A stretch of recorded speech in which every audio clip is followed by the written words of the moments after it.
नमः शिवाय प्यारे साथियों, स्वागत है आपका फिर से एक बार हमारे चैनल वर्ल्ड ऑफ हैप्पीनेस में। तो आज के वीडियो में बहुत ही बढ़िया चर्चा होने वाली है और बहुत ही यूजफुल। योग मार्ग में, साधना में जितने भी लोग आप लोग मेडिटेशन करते हो, ब्रह्मचर्य के बारे में आजकल इतना ज़्यादा मैं देख रहा हूँ यूट्यूब पर। बहुत बड़े बड़े साधु सन्यासी जो हैं, ब्रह्मचर्य के ऊपर एक के बाद एक रील्स आ रही हैं। सभी आपको एक ही बात कह रहे हैं कि ब्रह्मचर्य नाश कर दिया तो ये हो जाएगा, वो हो जाएगा, कभी साधना सफल नहीं होगी, ऐसा नहीं होगा, वैसा नहीं होगा, शरीर बीमार पड़ जाएगा। तो कितने परसेंट आप में से लोग हैं जिन्होंने इसके बारे में बहुत अच्छे से रिसर्च किया है या डॉक्टर से कंसल्ट किया होगा? कितने परसेंट लोग होंगे? नहीं, सब के सब फॉलो करने लग जाते हैं। और इतने सारे लोग मुझे बोलते हैं, भैया बड़े बड़े साधु संत ऐसे बोल रहे हैं कि ब्रह्मचर्य कर लिया, छोड़ दिया तो फिर ऐसा नुकसान हो जाएगा, कभी साधना ही सफल नहीं होगी। तो क्या ब्रह्मचर्य का इम्पोर्टेंस है और कितना जरूरी है, आज उस एक एक चीजों से पर्दा हटाने वाला हूँ। और आज का वीडियो इतना ज्यादा यूजफुल है, सभी की लाइफ में ब्रह्मास्त्र का काम करेगा। देखो, आज का टाइटल मैंने लिया है, जो चीज सही नहीं है वो तो गलत है। ये जो डायलॉग है ना, ये बड़ा मेरा फेवरेट डायलॉग है। मैं बहुत हंसता हूँ इस पे। जब भी मैं कोई ऐसी चीज मेरी लाइफ में होती है तो मुझे ये टाइटल याद आ जाता है कि जो चीज सही नहीं है वो गलत है। तो इसको हम कैसे समझेंगे कि योग मार्ग में क्या फॉलो करना है, ये भले ही हमें ना पता हो, चल जाएगा। क्या नहीं फॉलो करना, ये जरूर पता होना चाहिए। क्योंकि जो चीज गलत अगर हमने कर ली तो जो सही ना किया वो तो उसका तो बेनिफिट हमें नहीं मिलेगा, मगर जो गलत कर ली उसका नुकसान जरूर होगा। अब इतने बड़े संत महर्षि जो आजकल फेमस है यूट्यूब पर बहुत ज्यादा, कोई भी मेरा व्यूअर मुझे ये ना कहे कि मैं उनको टारगेट कर रहा हूं। मैं किसी संत को कभी टारगेट नहीं करूंगा। मेरे चैनल पे ज्ञान की बात होगी, मेरे चैनल पे अनुभव की बात होगी, मेरे चैनल पे एक्सपीरियंस की बात होगी, सच्चाई की और ट्रुथ की बात होगी। महर्षि प्रेमानंद जी जो आजकल बड़ा राधा नाम गुणगान कर रहे हैं, राधे कृष्ण बहुत ज्यादा कर रहे हैं और दबा के उनकी फॉलोइंग बढ़ रही है। और अच्छी बात है, संतों की फॉलोइंग होनी चाहिए, भारत देश है ही संतों का। मगर होता क्या है दोस्तों, जब कोई साधु जब कोई स्टेटमेंट देता है तो साधु की स्टेटमेंट का बहुत बड़ा महत्व होता है और उसकी स्टेटमेंट को लाखों लोग अनुसरण करते हैं। अगर फिर वो जो चीज सही नहीं है फिर वो तो भैया गलत है। समझ आ रही मेरी बात की? जो चीज सही नहीं है वो तो फिर गलत है ना। तो यहाँ पे बोलना पड़ेगा, लाजमी बोलना पड़ेगा, क्योंकि यहाँ वर्ल्ड ऑफ हैप्पीनेस है। इस चैनल को ऐसे ही नहीं मैंने बनाया है, इस चैनल पे मैंने अपनी पूरी जिंदगी लगानी है। और मेरे मरने के बाद तक अगर यूट्यूब जीवित रहा, यूट्यूब सलामत रहा, तो जितने भगवान करे लाखों साल तक यूट्यूब चलता रहे और जितने भी भारत में लोग पैदा होंगे हमारे जाने के बाद, जो नई पीढ़ी आएगी वो भी इस चैनल से लाभ उठाए, मेरे दिल की तमन्ना है। उनको भी सच्चाई स्पिरिचुअलिटी की यहाँ से मिलेगी, क्योंकि ये इतना गहरा विषय है ब्रह्मचर्य का। क्योंकि देखो, ब्रह्मचर्य, पहले तो मैं साइंटिफिक बात करता हूँ, क्योंकि जो लोग आजकल पढ़े लिखी पीढ़ी है सारी, सबको भगवान की कृपा से आजकल अच्छे पढ़ाई लिखाई सब करते हैं। पहले हम एक साइंटिफिक तौर पे इसकी बात कर लेते हैं। मैंने जो इसके बारे में डॉक्टर से भी कंसल्ट किया हुआ है, बाकायदा मैंने गूगल पे बहुत सारे ब्लॉग्स इसके बारे में पढ़े हुए हैं, बहुत नॉलेज इकट्ठी की थी कि फिजिकली क्या नुकसान है हमारा। तो नुकसान तो छोड़ो, संभोग जितना ज्यादा आप करते हो अपनी लाइफ के अंदर, आप उतना ज्यादा फायदे में रहते हो। ये फिजिकल जो साइंस कहती है इसके बारे में, उसने क्या लिखता है, जो हमारी मेडिकल साइंस है वो क्या लिखती है। जो हम भोजन करते हैं, जब एक बच्चा जब यंग होता है, जब 13-14 साल की उम्र में आता है, जब उसकी बॉडी में जब स्पर्म बनना शुरू होता है ना, जो वीर्य बनना जब उसकी बॉडी में स्टार्ट होता है, तो वो एक कुदरती नेचुरल प्रोसेस है कि 13-14 साल के अंदर उसको जो है, उसका बॉडी के ऑर्गन्स जो है, सेक्सुअल ऑर्गन्स जो है, वो उसको इंफॉर्मेशन दे देते हैं कि अब कुछ चेंज हो गया मेरे भीतर कुछ ऊर्जा बन रही है। अब लड़के जो होते हैं वो स्टार्टिंग में नहीं समझ पाते, तो धीरे धीरे कहीं ना कहीं से कोई ना कोई, हमारी गली में तो बड़े बड़े भैया जो लोग थे उन्होंने ये सबने हमको बताया था इसके बारे में। मैं तो यहाँ खुल के बात कर रहा हूँ। आप में से कितने लोग होंगे जो माँ बाप ने या स्कूल, हमारे टाइम में स्कूलों में इसकी इतनी ज्यादा इंफॉर्मेशन नहीं होती थी। हमारा जब बायोलॉजी में जब 9th में ये चैप्टर आया ना, तो मैं उस पॉइंट पे जरा अटक गया। सेक्सुअल रिप्रोडक्शन का जब टॉपिक आया तो मैंने अपनी मैम से पूछा, मैम मेरे को सच में सेक्सुअल वर्ड पहली बार सुना था मैंने, तो मैं एक एक वर्ड को, साइंस मेरा फेवरेट सब्जेक्ट था शुरू से, तो मैंने अपनी मैम से पूछा, मैम ये व्हाट इज सेक्सुअल रिप्रोडक्शन? तो मैम ने मेरे कान खींच लिए, उनका वहां जाके बैठ जा। जवाब नहीं दिया मेरे को। मैं उसी क्वेश्चन पे अटक गया। मैंने कहा भाई ये ऐसा क्या मैंने पूछ लिया। मैं 2-3 दिन सोचता रहा, समझ में ही नहीं आया। तो फिर मैं जब ट्यूशन पे गया, तो मैंने ट्यूशन में हमारी दीदी थी, मैंने दीदी थे, उनको दीदी बोलते थे, तो मैंने उनसे पूछा, मैं दीदी ये क्या वर्ड का मीनिंग है? तो उन्होंने बोला कि, उन्होंने मेरे को समझाया, पर इतना सा एक लाइन बोली कि सेक्सुअल रिप्रोडक्शन होती है जब एक लड़का लड़की मिलके जब बच्चे पैदा करते हैं, तो ये सेक्सुअल रिप्रोडक्शन होती है। ये बताया गया था मुझे, दैट्स ऑल। क्या इससे एक बच्चे को पता चलेगा सेक्सुअल रिप्रोडक्शन क्या होती है? ये हमारा देश था। तो कैसे इतनी आबादी नहीं बढ़ेगी भाई, जिसको किसी को पता ही नहीं है कि इस चीज से क्या होना है, उसके बारे में कोई इंफॉर्मेशन नहीं दी जाती। आजकल टचवुड भगवान की कृपा से अब जो अच्छे स्कूल हैं उनमें बच्चों को नॉलेज दी जाने लगी है, मगर ये जो आजकल आप देखते हो मदरसे वगैरह जो है या सरकारी स्कूल है, वहाँ कोई नहीं बताता बच्चों को ये सब चीजें, भाई कैसे इसमें आपको सिक्योरिटी से रहना है, कोई चीज बच्चों को नहीं बताई जाती। प्रॉब्लम यही है। और ब्रह्मचर्य की बात करता है ये देश हमारा, तो बाल ब्रह्मचारी, अरे काय के खाक बाल ब्रह्मचारी, क्या वो एक मुक्का मार के कहते हैं ब्रह्मचारी दीवार तोड़ देते हैं? मेरे को कहाँ है वो जो एक मुक्के से दीवार तोड़ने वाले ब्रह्मचारी? मैंने तो आज तक नहीं देखा भाई। ब्रूसली का नाम सुना था, उसने भी कभी दीवार नहीं तोड़ी आज तक। मुझे कोई तो दिखा दो जिसने मुक्का मार के दीवार तोड़ी हो। ये फिल्मों में वो थर्माकोल की दीवार तो टूट सकती है, रियल दीवार नहीं टूट सकती। अब साइंटिफिक लॉजिक की बात करते हैं, जो एग्जैक्टली साइंस इसके बारे में बात करती है। ये ब्रह्मचर्य जितना लगा रखा है ना लोगों ने इनको, मैं सच बोल रहा हूँ, कड़वा वचन है मेरा, ज्ञान नहीं है एक पैसे का भी। क्यों नहीं है? क्योंकि उन्होंने बांध रखा है अपने आप को, लंगोटे कस के रखे हुए हैं अपने मन को, अपने वासना को, अपने प्रेम की, अपनी लव एनर्जी को। उतनी प्यारी एनर्जी है, उसको बांध के रखा हुआ है। वो कभी जिंदगी में कभी खुशी के पल उन्होंने अपनी लाइफ में एंजॉय नहीं करके देखे। लिटरली बता रहा हूँ, ये जो ब्रह्मचारी लोग हैं, ये आपको ब्रह्मचारी इसलिए ज्यादा बोलते हैं क्योंकि ये खुद दबे पड़े हैं, खुद फंसे पड़े हैं, खुद भोग नहीं पाते हैं। तो इसलिए आपको भी यही सिखाते हैं, भाई ये करोगे तो वो होगा, सीमेंट डिटेंशन, फलाना ढिमकाना, दुनिया भर की चीजें आ गई और लोग कर रहे हैं 1-1 साल तक। इससे आपको साधना में बेनिफिट अवश्य होगा, ब्रह्मचर्य से साधना में बेनिफिट अवश्य होगा, मगर वो भी कितना, हम उसके बारे में भी आज पूरी एक point to point, cut to cut इस वीडियो में बात करने वाला हूं। तो पहले मैंने आपको कहा कि साइंटिफिक लॉजिक, जब हम भोजन ग्रहण करते हैं तो भोजन से हमारे शरीर में क्या बनता है? ब्लड, खून बनता है, और खून से हमारा वीर्य बनता है, ठीक है। और जो वेस्ट होता है वो हमारा बाहर चला जाता है, यही है, सबको पता है ये। तो जब हम भोजन ले रहे हैं तो हमारा ब्लड बनता है, ब्लड से ही वीर्य बनता है। अब आप कुछ दिन उपवास करके देखो, इसका एक्सपेरिमेंट करो।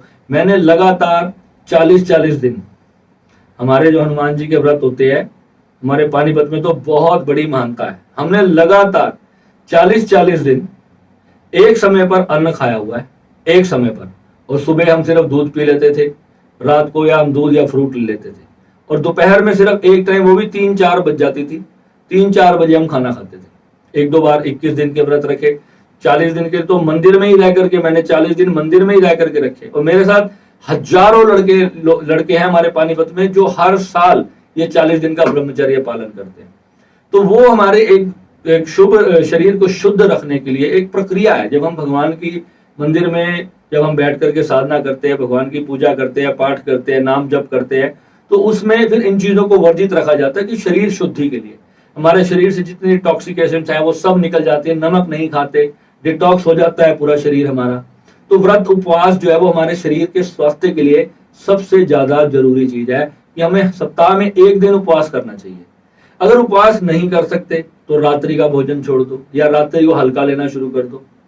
दिन में 2 वक्त खाना खाना चाहिए। मैं दिन में 2 ही वक्त खाना खाता हूँ, 3 टाइम खाना नहीं खाता हूँ, मैं 2 ही टाइम खाता हूँ। लोग नाश्ता भी करते हैं, लंच भी करते हैं और डिनर भी करते हैं। मैं दिन में 2 ही टाइम, अगर सुबह किया है तो फिर सीधा रात को भी मतलब वही 8-8:30 बजे मैं खाना खा लेता हूँ, या 9 बजे तक इतनी भूख लगती है कि बस अब तो खाना ही है।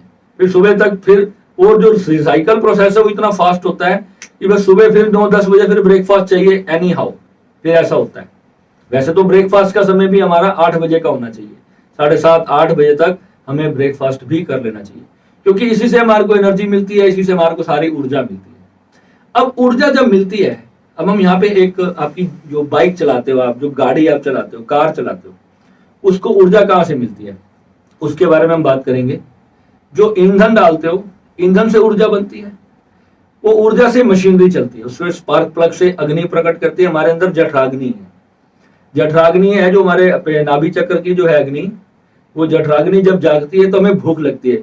इसलिए कहते हैं कि खाना खाने से पहले पानी नहीं पीना चाहिए, या खाने के बाद तुरंत पानी नहीं पीना चाहिए, क्योंकि जो जो भोजन है वो जो डाइजेस्ट करने के लिए जो उसको जो अग्नि है ना हमारी, वो जब शांत पड़ जाती है तो फिर भोजन डाइजेस्ट नहीं होगा, वो घंटों पड़ा रहेगा, शरीर में सड़ जाएगा, फिर आपको गैसेस होंगी और दुनिया भर की चीजें होंगी। ठीक है, ये आपको सबको पता है, ये बेसिक चीज बता रहा हूँ। क्योंकि मैं इसलिए बता रहा हूँ क्योंकि छोटे बच्चे जो 13-14 साल के भी देखेंगे तो उनको भी ये प्रोसेस पूरा समझ आ जाए, क्योंकि ये ब्रह्मचर्य की बात हो रही है और ये बहुत गहरा वीडियो आज होने वाला है यहाँ पे। क्योंकि इतने बड़े संत जिनके मिलियन फॉलोअर्स हैं और वो ये बात मंच से कह रहे हैं कि ब्रह्मचर्य का नाश करोगे तो बर्बाद हो जाओगे, कोई साधना नहीं सिद्ध होगी, कभी भगवान नहीं मिलेंगे और ये नहीं हो। मैंने तो साधना की है भैया, 22 साल हो गए मुझे, और मैं गृहस्थी हूँ, और मेरे को पता है कि मेरी ऊर्जा कितनी ज्यादा है, एक बाल ब्रह्मचारी से भी ज्यादा है। जो बाल ब्रह्मचारी होगा ना, उससे भी मेरे अंदर बिना कोई ब्रह्मचार्य पालन करे, ग्रस्त में रहते हुए मैं आंख बंद करता हूँ और कुंडलिनी पटक सहस्त्रार से बाहर जाकर के ब्रह्म में उसी समय लीन होती है और इमीडिएट छूने का प्रॉपर अनुभव होता है, जिसे कहते हैं सुप्रीम रियलाइजेशन। और कोई ब्रह्मचर्य मैंने आज तक जिंदगी में फॉलो नहीं किया, और आज आपको बता रहा हूं, इसका रहस्य बता रहा हूं, इसकी सबसे बड़ी गुत्थी सुलझा रहा हूं कि क्यों, कैसे, क्या होता है। आज इस वीडियो में वो खोलने वाला हूं। भोजन से ऊर्जा बनती है, हमारे शरीर की ऊर्जा है। तो ऊर्जा से हमारे शरीर की जो मशीनरी है, जो मैकेनिज्म है, जो हमारे अंदर, जो हमारा लीवर है, हमारा पैनक्रियाज है या हमारी किडनी है, ये सब जो है वो काम करते हैं। हमारे जो एंजाइम्स हैं हमारे शरीर के अंदर, वो जब वो तेजी से काम करते हैं, क्योंकि उनको काम करने के लिए ऊर्जा चाहिए। अगर उनके पास एनर्जी है तो ही वो काम करेंगे। डाइजेशन प्रोसेस, जैसे जितना रेस दोगे तो उतनी तेज गाड़ी भागेगी, आपकी भागेगी, और जितना भोजन की शरीर में ऊर्जा होगी तभी आपका डाइजेशन प्रोसेस भी फास्ट होगा।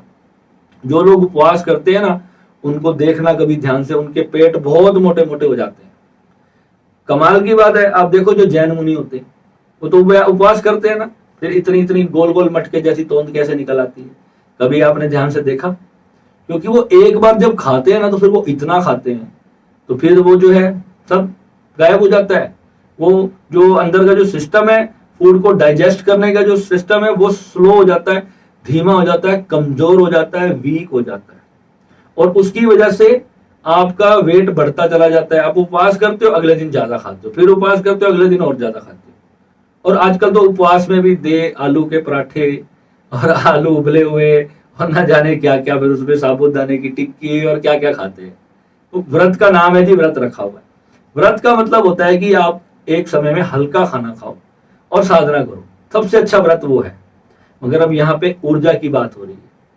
ऊर्जा बनती है हमारे शरीर के अंदर, वही हमारी बॉडी को जो है फास्ट करने का प्रोसेस बनाती है, उसी से हमारा डाइजेशन अच्छा रहता है, स्ट्रांग रहता है। अब उसमें जब प्रोसेसिंग हमारी जितनी तेज होगी तो उतनी तेजी से हमारा ब्लड बनेगा। मैं अभी तक 25 बार अपना ब्लड डोनेट कर चुका हूँ, 25 टाइम्स, मेरे पास उसके सर्टिफिकेट्स भी पड़े हैं। 25 मेरे अभी 2 महीने पहले कंप्लीट हुए हैं, आई थिंक सो 25 है या 26 मेरे कंप्लीट हो गए हैं। और 25 बार मैंने अपनी 37, अभी 8 का मैं होऊंगा, अभी हुआ नहीं, अभी तक मैं 25 टाइम्स अपना ब्लड डोनेट कर चुका हूं, आप देख लो। और अभी भी मेरी बॉडी के अंदर 16 ग्राम्स ब्लड है, और डॉक्टर कहता है ये ज्यादा है आपका, इसको कम करो। जितना देता हूं उतना बढ़ जाता है, और बढ़ क्यों रहा है मेरे आज तक समझ नहीं आया कि सामान्य से इतना ज्यादा क्यों होता है। देता भी रहता हूं फिर भी क्यों बढ़ता है? क्योंकि जिस शक्ति से हम जुड़ते हैं ना, वो भोजन है, वो ऊर्जा है, वो साक्षात। जिस तरह से हम ज्वाइन करके उस परमात्मा से जब हम जुड़ते हैं ना, तो जो हमें अंदर प्राप्त होता है, जिसके साथ हमारा जोड़ होता है, योग होता है, तो हमारे को भोजन की आवश्यकता नहीं पड़ती। यानी कि थोड़े से भोजन में हमारे को इतनी ऊर्जा मिलती है। मैं वेट घटा घटा के इतनी कोशिश करता हूं कि मैं कुछ भी ना खाऊं, एक रोटी से मैं 24 घंटे चल जाता हूं, फिर भी मेरा वेट नहीं घटता 1 भी ग्राम। मैं हैरान होता हूं कि ये क्या हो रहा है, व्हाट्स हैपनिंग टू मी। और मेरा वेट थोड़ा सा बढ़ जाता है। मेरे गुरुदेव की भी इतनी ज्यादा तोंद निकल आई। मैं कहता ये तो उपवास सिखाते हैं, तो फिर इतने ज्यादा तोंद कैसे निकल आई? भाई सोचने की बात है। क्योंकि जो ऊर्जा है ना, जो संजीवनी शक्ति है ना, वो पंच तत्वों से बनी है। पंच तत्व जो है वो हमारा भोजन ही है। जो हम भोजन खाते हैं उसमें पंच तत्व ही प्राप्त होते हैं हमारे को। तो ऊर्जा डायरेक्ट मिल जाती है। तो जब डायरेक्ट, उसमें भी एक योग में एक ऐसी स्थिति आती है कि आप कहीं कहीं दिन बिना खाए भी निकाल सकते हो। कहीं कहीं दिन ऐसा भी समय आ जाता है एक साधक का, वो अभ्यास करने से फिर धीरे धीरे वो हमारे अंतर बॉडी के जितने ऑर्गन्स हैं, जब एक एक ऑर्गन तक हम उस ऊर्जा को पहुंचाते हैं, तो फिर हम बिना भोजन के भी चल सकते हैं। तो जब ऊर्जा साक्षात ब्रह्मांड का स्त्रोत्र खुला हुआ है, तो ये भोजन से जो इतनी सी रत्ती भर की ऊर्जा बचती है हमारे अंदर, तो इसको बचा के क्या कर लेंगे हम? क्या उखाड़ लेंगे? इससे हम कुछ भी नहीं कर सकते। चाहे हम 10 साल का ब्रह्मचर्य कर लें, और एक बार जो आप यूरिन जाते हो ना, आप डॉक्टर से पूछना, आप थोड़ा उसका टाइम है जो आपका, जो भी जहां भी हमारा वीर्याशय जो होता है, जिसके अंदर सारा वीर्य स्पर्म हमारा रुकता है, उसके बाद होता क्या है, अपने आप यूरिन के माध्यम से ही वो निकलता रहता है, वो अंदर स्टोर नहीं होता है आपका। आप अपना उसके बाद यूरिन टेस्ट कराओगे तो उसमें आपका वीर्य उसके साथ निकलना शुरू हो जाएगा। ऑटोमेटिक ये साइंस है, वो आप रोक नहीं सकते उसके अंदर, ठीक है। और फिर क्या होगा, जिन लोगों को अचानक रात को सोते सोते उनका डिस्चार्ज हो जाता है, उनकी जो स्पर्म है जो निकल जाता है, उसको या क्या बोलते हैं, मेरे को ध्यान से निकल गया। और मेरी 38 ईयर्स की एज हो गई, मैं अपने गुरु महाराज के जस्ट सामने बैठा हूं।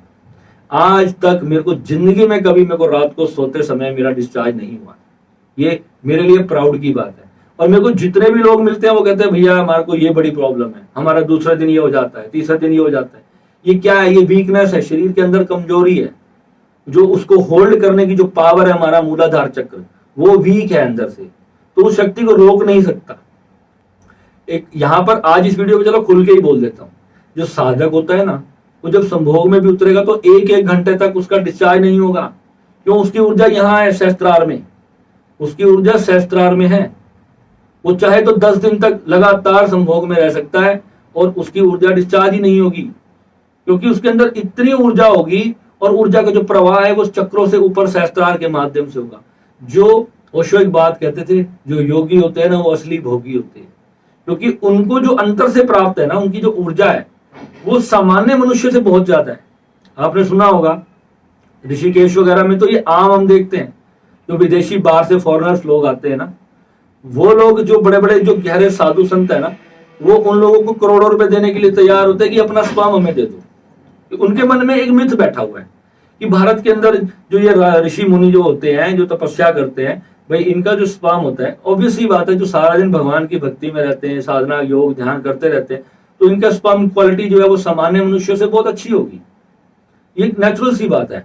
मगर यहाँ पे हम आज जो चर्चा कर रहे हैं, ब्रह्मचर्य से क्या हमारा आध्यात्मिक लॉस होगा? बिल्कुल भी नहीं होगा। अब इसके नेक्स्ट आंसर पे आता हूँ। पहले मैं आपको आंसर दे देता हूँ, फिर कुछ बचेगा बोलने का तो वो भी बोल दूंगा, क्योंकि ये टॉपिक बड़ा कंफ्लिक्टेड है और घूमता रहेगा तो फिर घूमते घूमते बहुत लंबा हो जाएगा। मेरे पास आज टाइम कम है, मैं इसको बहुत लंबा नहीं बनाना चाह रहा। हमारे भीतर 2 ऊर्जाएं हैं, ये बहुत बड़ा रहस्य है। एक वो ऊर्जा जो हमारे भोजन से बनती है, ये हमारी, इसको भौतिक ऊर्जा मान लो आप।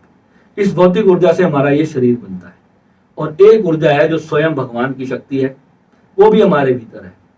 जब हम साधना करते हैं, जब हम अपनी कुंडलिनी शक्ति को जागृत कर लेते हैं ना, तो फिर हमारी भौतिक शक्ति जो है, भौतिक ऊर्जा जो भोजन से बनती है, वो अपना नेचुरल कार्य करती रहती है। वो संसार में नेचुरल ही अपना प्रोसेस में रहती है।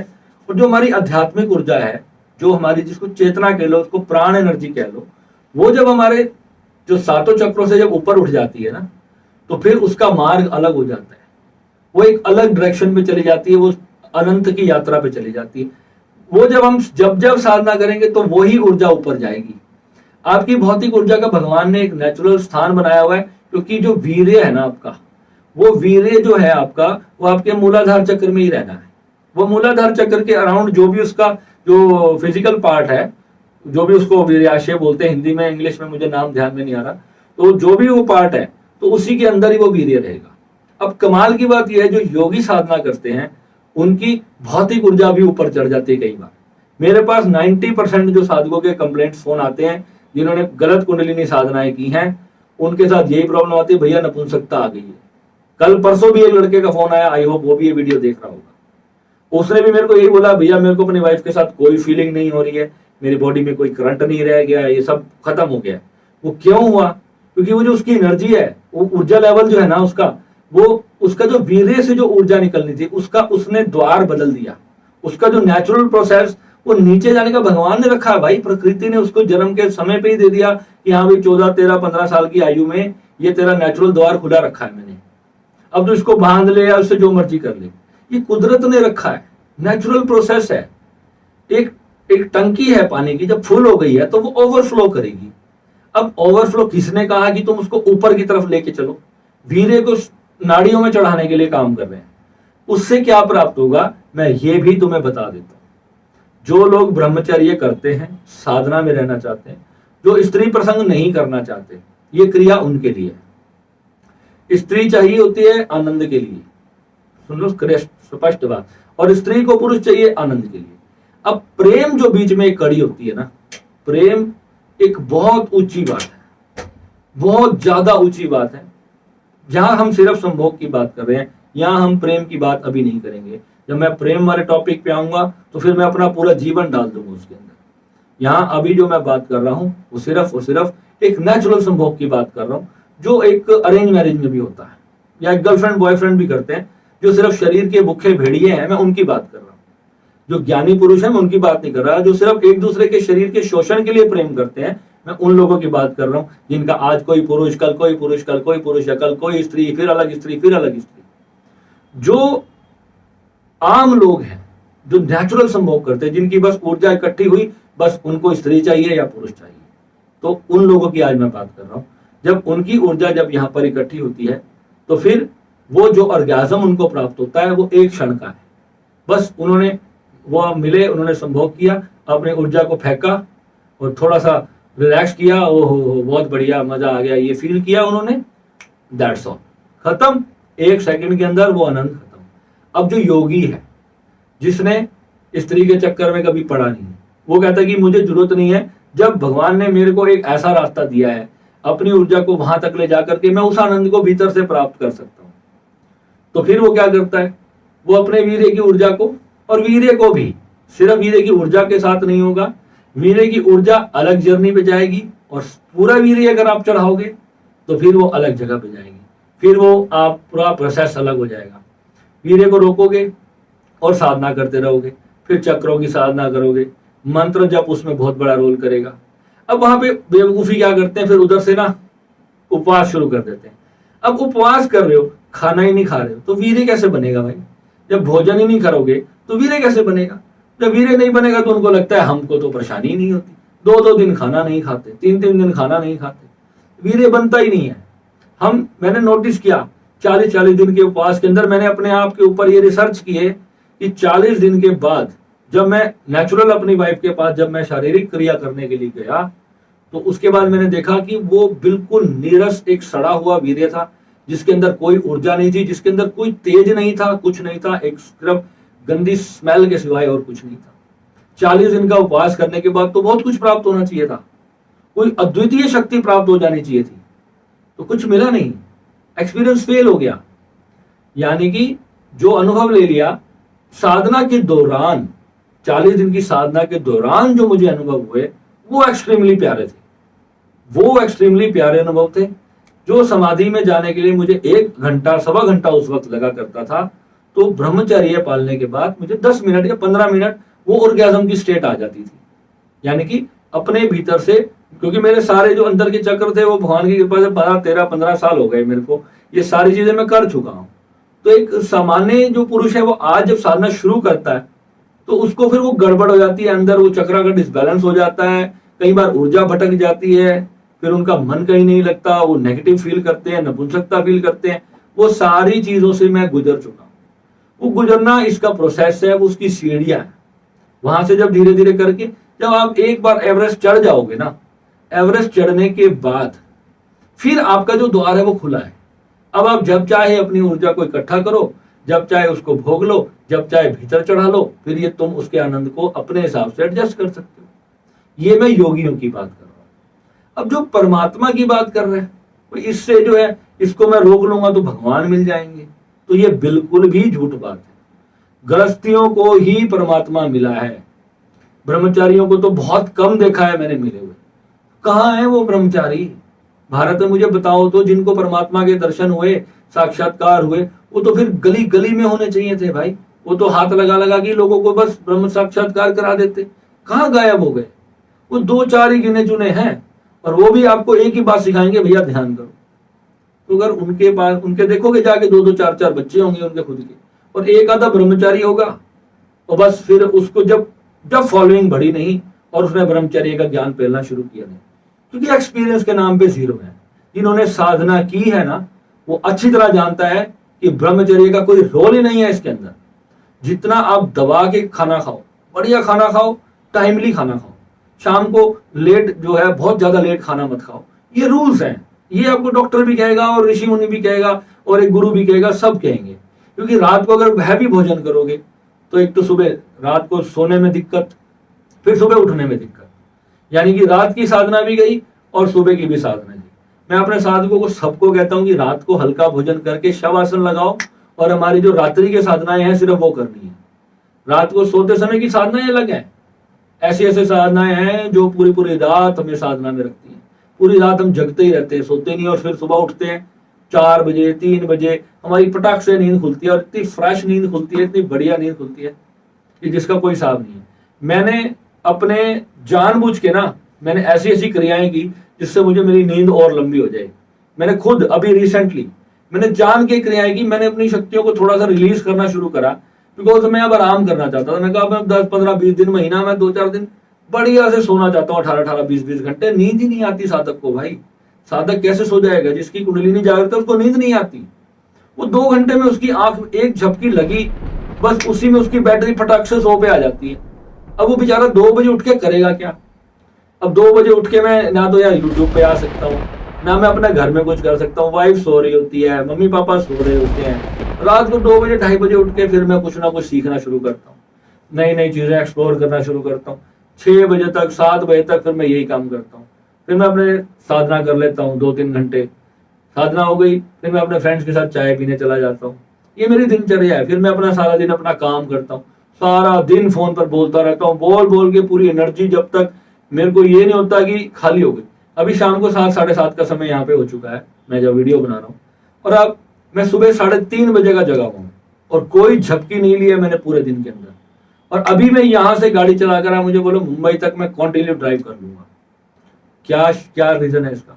और बीच में जब मेरी आंख भारी होगी तो वहां पे मैं गाड़ी रोकता हूँ और 5 मिनट सिर्फ अपनी सांस पे ध्यान लगाता हूँ। सिर्फ 5 मिनट मैं पावर नैप ऐसे लेता हूँ, सिर्फ 5-5 7-7 मिनट के। और जब सो गया तो वो सब सोना होगा जब मैं अपनी वीर्य शक्ति को डिस्चार्ज करूंगा। उससे पहले मेरे को नींद नहीं आएगी। वो शरीर के लिए जरूरी है, वो भगवान का एक नेचुरल प्रोसेस है। भगवान ने जब हमें शरीर की रचना की है तो उसने नींद भी बनाई है और जागृति भी बनाई है, स्वप्न अवस्था भी बनाई है, और तुर्यातीत अवस्था भी वही है। सब कुछ वही है। तो भौतिक ऊर्जा और आध्यात्मिक ऊर्जा ये 2 अलग अलग है। भौतिक ऊर्जा नीचे जाती है, आध्यात्मिक ऊर्जा का मार्ग ऊपर है। ये अलग अलग मार्ग हैं, और दोनों को ले जाए। जिसके पास स्त्री नहीं है तो वो क्या करे भैया? अब मान लो रात को कोई लड़का है, भाई समझ लेना तुम क्या होता है रात को जब ऊर्जा नीचे गिरती है तो क्या होता है उस वक्त? तो उस समय क्या करोगे? या तो तुम अर्थमैथुन करके अपने मन को शांत कर लोगे। अब जो योगी होता है ना, वो एक क्रिया होती है, उसका नाम बोलते हैं मूलबंध।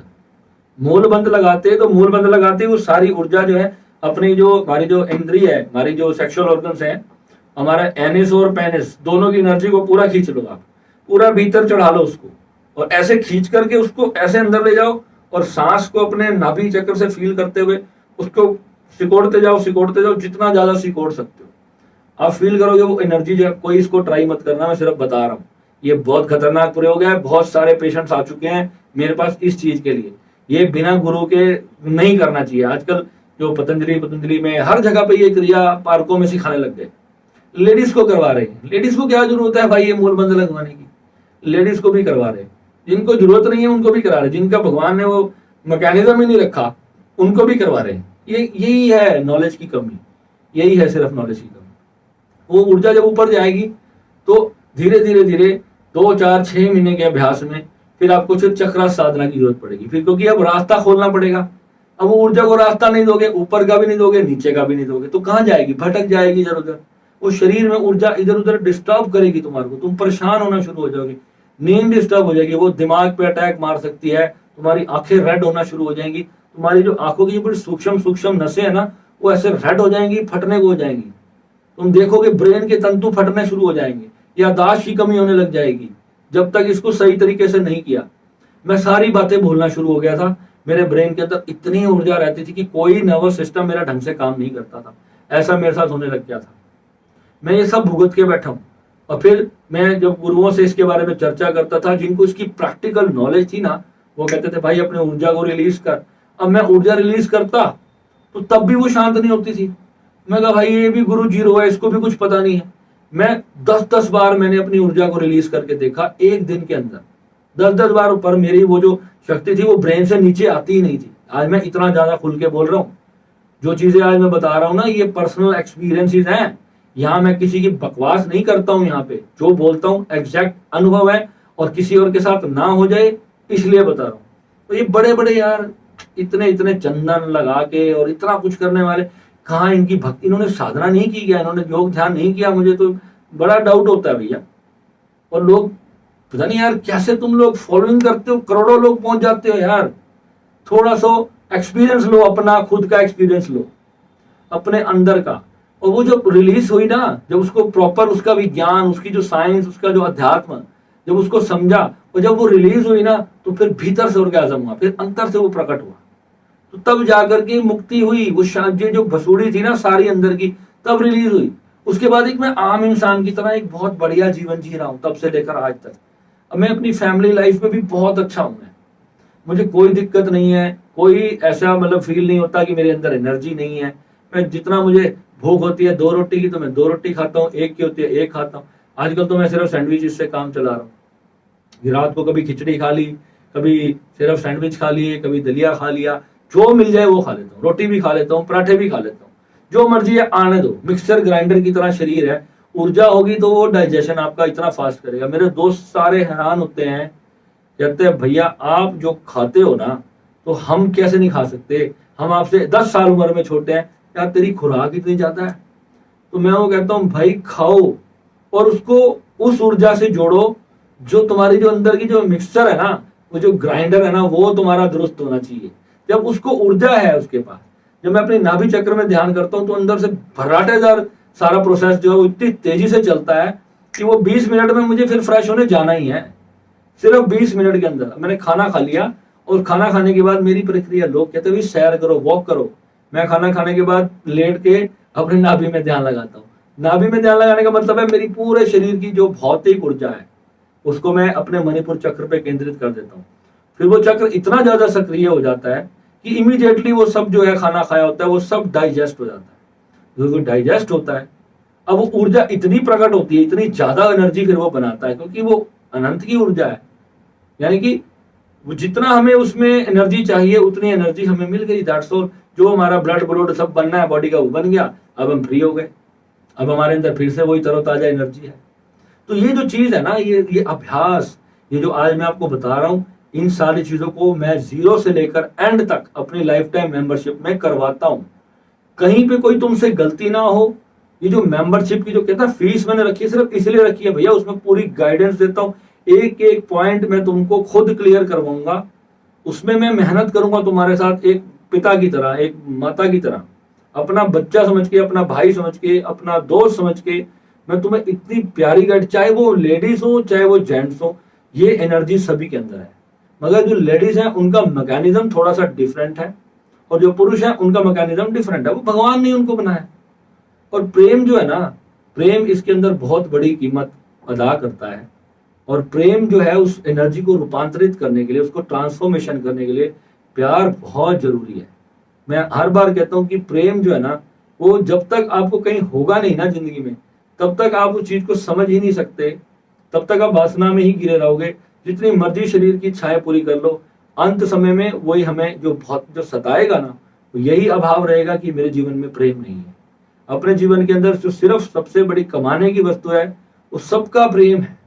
हर रिश्ते को प्रेम करो और फिर आप देखो ये काम वासना कैसे तुम्हारी तिरोहित हो जाएगी, तुम्हें दुखी नहीं करेगी। वो फिर तुम्हारा एक ऐसा पार्ट है, भाई होगा होगा नहीं होगा भाड़ में जाए। पिछले वीडियो में बोला था ना, होगा होगा नहीं होगा भाड़ में जाए, फिर तुम्हें सताएगी नहीं वो चीज। यानी तुम्हारे पर तो अनंत का प्यार है यार, भोलेनाथ की गोद जिसको प्राप्त हो, तो फिर वो शरीर का भूखा नहीं रह जाता, वो शरीर का भूखा नहीं रहता। फिर अगर कहीं उसको जो चाह है ना, वो सिर्फ प्रेम की चाह होती है, जैसे राधा को कृष्ण की है, शिव को शक्ति की है। तो बस ऐसे ही हर पुरुष और स्त्री का फिर वो जो संबंध होता है ना, वो बड़ा डिवाइन हो जाता है। फिर उसके अंदर जो है वो ग्रीडिंग नहीं होती, जो हम जो 14-15 साल की उम्र में फील करते हैं, हम उसको माइंड तौर पे, हम जब उसको बच्चे को जब हम कंडीशनिंग जब उसकी करते हैं, भाई लड़की को नहीं देखना, पाप है, ये है, फलाना ठिकाना है, तो जब उसके दिमाग में जब ये गंद डालते हैं ना, तो वो गंद की तरह ही उसको समझता है फिर वो। और हमारे भारत में तो फीमेल्स का भी हमने ब्रेन वॉश करके रखा हुआ है और मेल्स का भी ब्रेन वॉश करके रखा हुआ है, और सबसे ज्यादा बुरे काम यहीं पे हो रहे हैं। जब इतना ही धर्म सत्कार था, तो फिर देख रहे हो ना क्या हो रहा है सब रील्स में, क्या लड़कियों ने तुम्हारे धर्म को उखाड़ के फेंक दिया, ऐसे कपड़े निकाल के फेंके हैं, अब कोई पहना नहीं सकता उनको।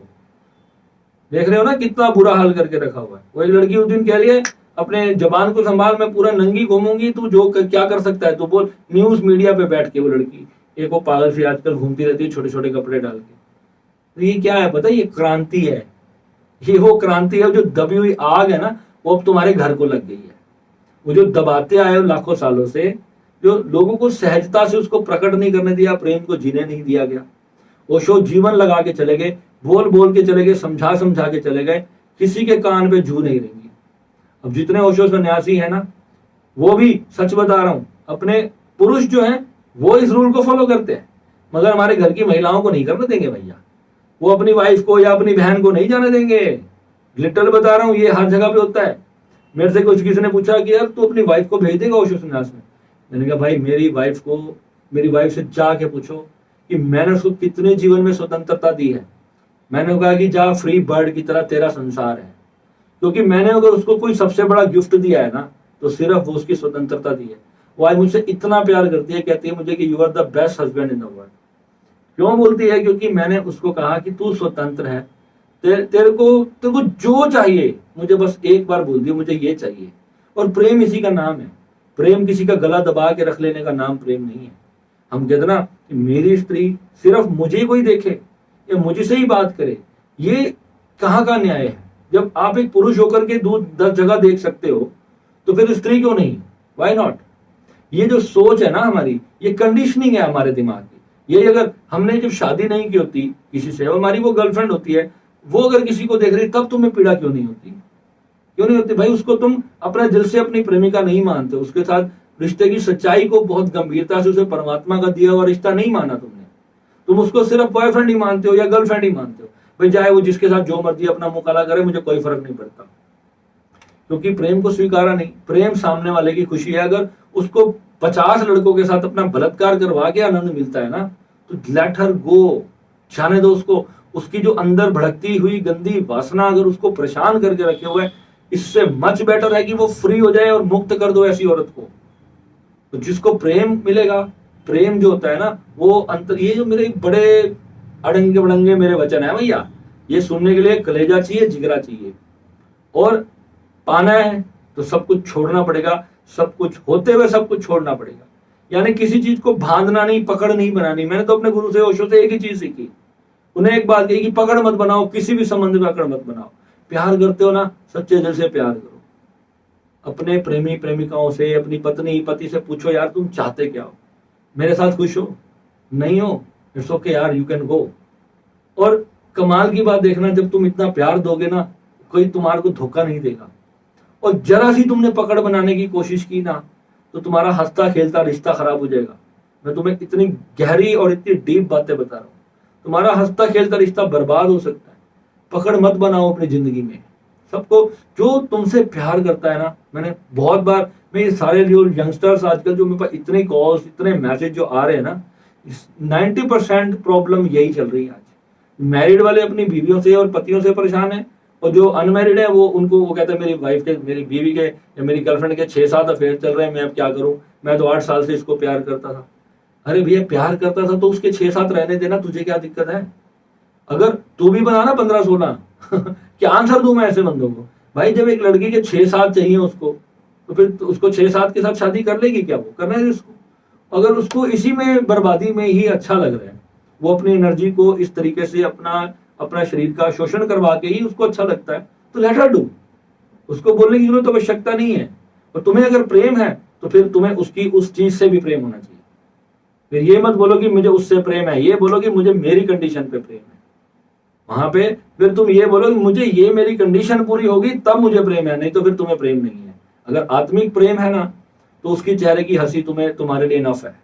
फिर उसको चाहे वो फिर किसी शाहरुख खान से मिलती है या किसी गली के किसी उठाई गिरे से मिलती है। समझ आ गई बात की? तो ये जो चीजें हैं इनको लाइफ में इंप्लीमेंट करो और फिर साधना करो। और ये ब्रह्मचर्य इसको जरा साइड पर रख दो, कोई यूज नहीं है। अगर तुम श्री विद्या के साधक हो तो फिर तुम्हें बिल्कुल भी टेंशन लेने की जरूरत नहीं है। ये मेरे साधकों के लिए वीडियो है, इसको भी लाइव कर देंगे। चलो आज इसको भी लाइव कर देंगे, देखा जाएगा। सबको जाने दो ये वीडियो, क्योंकि मैं चाहता हूं कि कोई भ्रमित ना रहे, किसी को प्रॉब्लम नहीं आए जहां पर वो फंस रहा है। और जब कोई ऑथेंटिक बंदा, जब कोई बात झूठ को सच बोलता है, तो वो ऑथेंटिक इतना ज्यादा लगता है कि वो बिलीफ सिस्टम में आ जाता है, और फिर वो लोग लग जाते हैं वो करने में। फिर उनके साइड इफेक्ट आते हैं। फिर ना तो वो बेचारे अपनी जिंदगी को एंजॉय कर पाते हैं, ना ही वो स्पिरिचुअलिटी को जी पाते हैं। वो बीच में अधर में लटकते हैं, वो लोग कुछ नहीं प्राप्त करते। या तो भैया प्रेमानंद जी की तरह फिर पूरे सन्यासी बन जाओ भैया। फिर रोज दिन में 2 बजे उठते हैं, वो 2-2:30 बजे उठ के पूरे वृंदावन की चक्कर लगाते हैं, वृंदावन परिक्रमा करते हैं, भगवान के दर्शन करते हैं, स्नान। वो भक्ति मार्गी हैं। उसके बाद वो योग ध्यान भी, जो भी उनकी प्रक्रिया होगी, जप करते होंगे, माला जप हवन सब कुछ करते हैं वो। तो वैसा जीवन जी सकते हो क्या? उनके लिए है ब्रह्मचारी। अरे तुम्हारी पत्नी है, तुम ब्रह्मचर्य शुरू कर दोगे, भाई तुम्हारी पत्नी का क्या होगा? अपने अपने घर गृहस्थी को खराब थोड़ी करना है। साधना करो, और मैं तुम्हें गारंटी से कहता हूँ वो सहज ब्रह्मचर्य फलित होगा। सहज का मतलब समझते हो? यहाँ पे सरलता से आएगा, यानी कि कई कई महीने आपकी इच्छा नहीं जागृत होगी, आपकी ऊर्जा सहज ऊपर प्रवाहित होगी। आपको कोई लंगोट बांधने की आवश्यकता नहीं, कोई सीमन इंटेंशन करने की जरूरत नहीं। और कभी आपका 1-2 महीने में आपको नेचुरली आपका मन करेगा। नेचुरली जब आप इतने भर जाओगे ना एनर्जी से, तो अस्तित्व चाहेगा कि तुम्हारी शक्ति को तुम्हारा प्रेम बटे। तुम्हारे भीतर से तुम्हारी जो लव एनर्जी है वो कहीं बह रही होगी, वो वैसे ही बहती रहती है। जब जिससे आप प्रेम करते हो ना उसके प्रति, वो वैसे ही बहती रहती है। वो जब बढ़ती है, जब संसार में, वही तो है ओवरफ्लोइंग। जब एक मग है वो पानी से भर गया, प्रेम तुम्हारे पहले भीतर तो इकट्ठा हो, तब तुम किसी को प्यार दे सकोगे। भाई तुम खुद ही वासना के भूखे हो, तो तुम किसी को प्यार क्या दोगे? तुम किसी को प्यार नहीं दे सकते। तुम्हें सामने वाले बंदे का बस शरीर चाहिए, दैट्स ऑल, और कुछ नहीं चाहिए तुम्हें। तुम उसके लिए अपना कुछ नहीं दे सकते उसको। तुम्हारा अपनी गिविंग नहीं है तुम्हारे अंदर, ना तुम्हारे अंदर क्षमा है, ना तुम्हारे अंदर गिविंग है।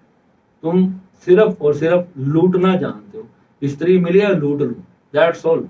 पुरुष मिला है, लूट लो। मैं स्त्री पुरुष दोनों को बोलूंगा, मेरे पास दोनों के एक्सपीरियंस है।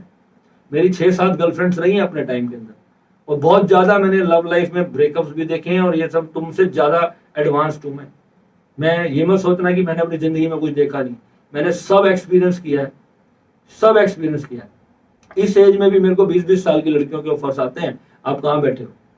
मेरा कहने का मतलब क्या है कि जब आप एक ऐसी स्टेट में चले जाते हो, तो वहां पर आपको सामने वाले के अंदर, इतनी छोटी लड़की के अंदर, या तो अपनी बेटी ही दिखाई देनी चाहिए। तो आपका भाव, आपकी आंखों की दृष्टि में पाप है अगर आपके अंदर, तो फिर आप जितने मर्जी लंगोट कस लो, उसका कोई लाभ नहीं है। वो सहज आना चाहिए। प्रेम होता है, जब किसी से सच्चे हृदय से प्रेम होता है तो उसके लिए आत्मा बह निकलती है। और नहीं होता तो फिर नहीं होता। जबरदस्ती नहीं आप कर सकते किसी को प्रेम। किसी कैसे भी व्यक्ति से आपको प्रेम हो जाएगा, नहीं होगा तो फिर नहीं होगा, होगा होगा, नहीं होगा भाड़ में जाए। ठीक है? तो आई होप आज पूरा अच्छे से समझ आया होगा। अब ये साधक जो हो तो फिर सिर्फ साधना पे फोकस हो जाओ और अपनी नेचुरल लाइफ जीना शुरू करो।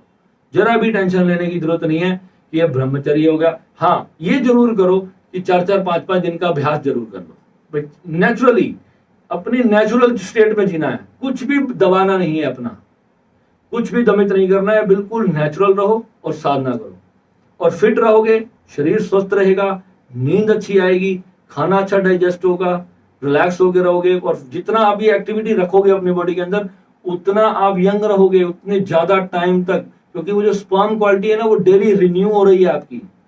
समझ रहे हो? एक 10 दिन 20 दिन महीना 6 महीने से वो स्पर्म आपकी बॉडी में है, वो सड़ गया, वो पानी खराब हो गया आपका, ठीक है। लेकिन रिन्यू हो रहा है, जो डेली बेसिस पे रिन्यू बन रहा है, उसके अंदर ज्यादा ऊर्जा प्रकट होगी, आप मोर एनर्जेटिक फील करोगे।